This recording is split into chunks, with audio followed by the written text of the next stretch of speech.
missile crisis was a direct and dangerous confrontation between the United States and the Soviet Union during the Cold War and marked a moment during the Cold War when the two superpowers came extremely close to nuclear war. Khrushchev struck an agreement with the Cuban dictator Fidel Castro to put Soviet nuclear missiles in Cuba. U.S. intelligence discovered evidence of a general Soviet arms buildup on Cuba, and Kennedy issued a public warning against the introduction of offensive weapons into Cuba. On October 22nd, Kennedy ordered a naval quarantine of Cuba. He also sent a letter to Khrushchev stating the United States would not permit offensive weapons to be delivered to Cuba, and demanded that the Soviets dismantle the missile bases and return all offensive weapons to the USSR. On October 24th, Khrushchev responded to Kennedy's message with a statement that the Soviet ships bound for Cuba would be ordered to proceed. The crisis took a turn when the Soviets suggested that an agreement could be reached in which the Soviets would remove their missiles from Cuba if the United States promised not to invade the island or promised to remove the U.S. Jupiter missiles from Turkey.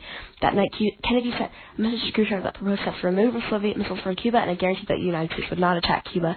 Attorney General Robert Kennedy then secretly met with the Soviet ambassador to the United States and indicated that the United States was planning to remove the Jupiter missiles from Turkey anyway, but this could not be part of any public resolution. On October 28th, Khrushchev issued a public statement that the Soviet missiles would be dismantled and removed from Cuba, ending the Cuban Missile Crisis. The U.S. and the Soviet Union came closest to nuclear war on October 27th, when the U.S. Navy dropped a series of signaling depth charges on the Soviet submarine B-59 blockade line, unaware that it was armed with a nuclear torpedo with orders that allowed it to be used. The submarine was damaged by depth charges or service fire. The submarine was too deep to monitor any radio traffic, and the captain of the B-59 decided that the war might already have started and wanted to launch a nuclear torpedo. The decision to launch these required agreement from all three officers on board, but one of them, Vasily Arkhipov, rejected, so the nuclear launch was narrowly avoided. This is where our diversion begins. But if Vasily Arkhipov never persuaded the captain of the Soviet patrol submarine B-59 to service and obey orders instead of firing a 10-kiloton nuclear torpedo against the American fleet blockading Cuba during the Cuban Missile Crisis. If Vasily Arkhipov never objected to the launch of the nuclear torpedo, then the Soviet nuclear torpedo would have been fired from the B-59 submarine at the American fleet blockading Cuba. As a result, part of the fleet would have been destroyed by the nuclear torpedo, and the White House would hear about the attack fairly soon afterwards. The White House would see this as an act of war by the Soviet Union and would have fired back with haste in a retaliatory strike. Kennedy would likely retaliate using the alert force, which would use nuclear warheads to destroy military and industrial targets to keep civilian casualties lower. Many targets that were to be hit using the alert force, which required the service bursting of high-yield thermonuclear weapons, which would result in high amounts of radioactive fallout compared to bursting weapons. In the alert force, 100% of Soviet airfields with nuclear storage and primary staging bases would be destroyed, along with 56 out of 68 nuclear storage units and 100% of ICBM missile sites in storage. 20 Soviet naval bases would be destroyed, and all 5 air-surface missile storage would be destroyed. Large cities that were rich in air power targets, like Moscow and Leningrad, would be attacked using hydrogen bombs, despite the large amounts of civilian population present there. China was treated as part of the Soviet bloc and was then too subjected to bombing, especially in Beijing and around Chinese airfields. Eastern European military installations would also be bombed, and in the end, 65% of its Soviet industrial floor space would be obliterated, 55% of the urban population and 37% of the total Soviet population would become casualties. 53% of Chinese industrial floor space would be destroyed, and 41% of the urban population and 10% of the total population would become casualties. Casualties in Eastern Europe would remain fairly low due to the targeted sites being military installations, and the U.S. would retain a fairly large amount of nuclear weapons if needed for a second strike. The White House and parts of the Pentagon would likely be evacuated in anticipation of a Soviet counterstrike. In retaliation, the Soviet Union would fire the remaining nuclear weapons on key U.S. strategic targets, including Strategic Air Command, Pentagon, the White House, Jim Creek Naval Radio Station, Washington State, the areas around Warren Air Force Base, and Malmstrom Air Force Base, both nuclear strongholds, along with other military strategic targets. This would reduce the U.S.'s ability to fire back, which would protect the remaining Soviet population from future attacks. This in mind, a nuclear war would likely be over within a span of 2 to 3 days. The Soviet Union would collapse due to its large number of casualties, its lack of ability to mobilize any more nuclear attacks due to its lack of nuclear weapons, its inability to raise a ground force due to lack of a center of power, and its lack of an able population. While the U.S. would suffer heavy casualties, especially in major centers like Washington, D.C. and Omaha, where strategic targets were bombed, the U.S. would pull through with significantly less damage than that of the Soviet Union. After America was effectively blown out of power, the capital was moved to Philadelphia, where it has remained since, like the stepchild that it is. Admittedly, after the dust settled, the public were just only a little, completely traumatized and culturally scarred by the event. The nuclear radiation and the destruction of industrial centers and military installations resulted in the north half of America becoming a near wasteland and basically kicked the economy into a recession, as the war was too short to shift into any industrial program. And northern farmers had to deal with residual radiation, like fallout. Lots of fallout. The weather was not kind to the north. This led to the Second Great Depression depression caused by an overall lack of spending and fear of a coming depression. Following this lovely scenario, the rest of the world, mostly just the UN, looked at what just happened and organized a speedy meeting of any national representatives and drafted a strict international ban on all nuclear weaponry. However, JFK remained strong by instituting national recovery programs that went back.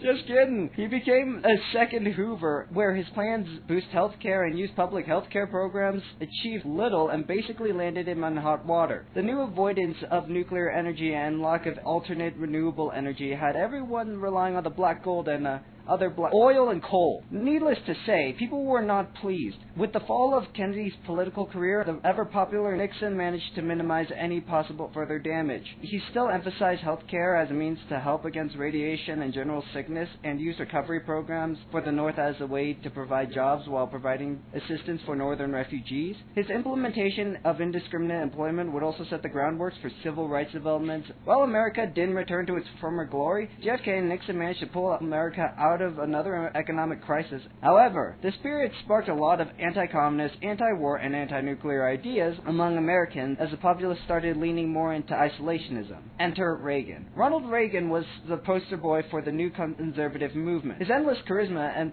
promise for a prosperous and self-sufficient America made him a very appealing candidate. He won the election and pulled back many programs such as Medicare and Medicaid, as well as financial support, and began lowering taxes across the board. Which is fine. It was a good idea to try and rev the economy back into action after being stagnant for so long. Only one problem. He went on a spending spree when it came to the military. He accumulated tremendous debt, both from overextending the military and taking loans from other nations. As he began harassing Central America, which at the time was going through a dictatorial takeover, Reagan's belligerent attitude would spark occasional conflict and sour relations toward the South. However, despite all that, he remained uncannily popular. You see, the American public liked less government involvement in the economy and lower taxes. His antagonizing of Central America was also well received. While the taking of international loans was seen as a betrayal, Reagan managed to keep things under wraps and remain untouched. He actually ended his presidency just as popular as he began. With his bardic charisma and proficiency in performance, he paved the way for a conservative rising.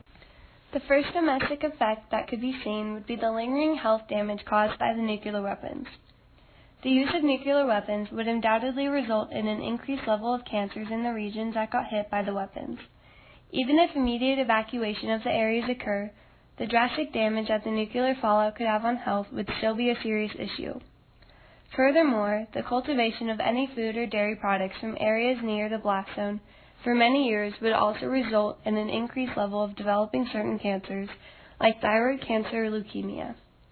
Also, all drinking water supplies within areas near the blast would become contaminated by fission products. Cleanup efforts would likely attempt to conceal most of the areas heavily affected by this fallout in concrete coffins to reduce the effect of things like the leftover gamma radiation. But their efforts would still not be enough to stop all of the harmful potential health effects of living near the areas hit by the blast. Another long-term effect of nuclear war between the Soviet Union and the United States would be a permanent Red Scare existing among American society.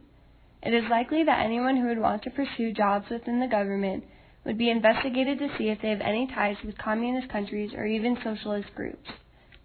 The House of Un-American Activities would have also gained momentum, as fear of communist influence within the United States would be at an all-time high. The first international long-term effect concerns the Soviet Union. After the Soviet Union had collapsed due to the attacks from the United States, there would still be many issues that needed to be solved concerning the Soviet Union.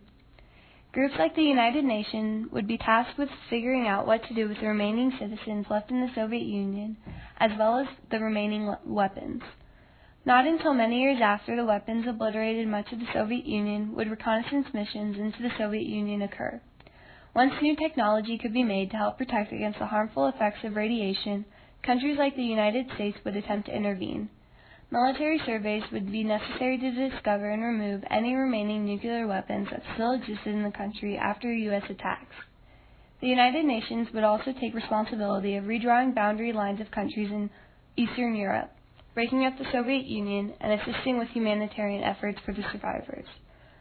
Another result of the nuclear war would be the United States' stance towards China. Years after the attacks on China, the relationships between the United States and China would not be hostile, but we would have a limited diplomatic and economic relationship with them.